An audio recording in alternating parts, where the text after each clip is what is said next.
नमस्कार मित्रांनो, आपण गावरान कोंबडी पालन करतो आणि आपल्या या गावरान कोंबडी पालनासाठी आपण नवीनच शेडची निर्मिती केलेली आहे। या शेडमध्ये आपण सध्या पक्षी ठेवत नाहीत, कारण की याचं काम आता सध्या तरी चालू आहे। थोड्याफार प्रमाणात काम झालेलं असून आपण हे शेड 15 बाय 30 या पद्धतीने आपण बांधलेलं आहे।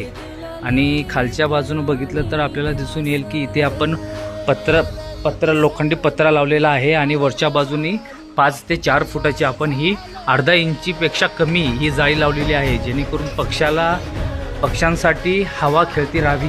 आणि खालच्या बाजूने एखादे कुत्रा, रानमांजर, घूस, मुंगूस आणि इतर काही जंगली प्राणी इथे येऊ नये आणि पक्षाला कोणतीही हानी पोहोचू नये, त्याकरता आपण खालून या पद्धतीचं एकदम मजबूत अशी पत्राची बांधणी केलेली आहे।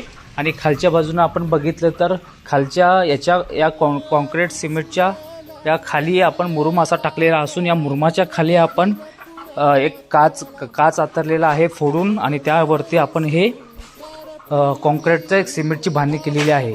तसेच आपल्याला अधिक काही माहिती पाहिजे असेल कुक्कुटपालनाबद्दल आणि किंवा शेडबद्दल तर आपण आमच्या पोशिंदा ॲग्रो 21 या यूट्यूब चॅनलला आपण सबस्क्राईब करून बेल आयकन दाबून अधिक आधुनिक पद्धतीने कुक्कुटपालनाची माहिती आपण आमच्याकडून घेऊ शकता।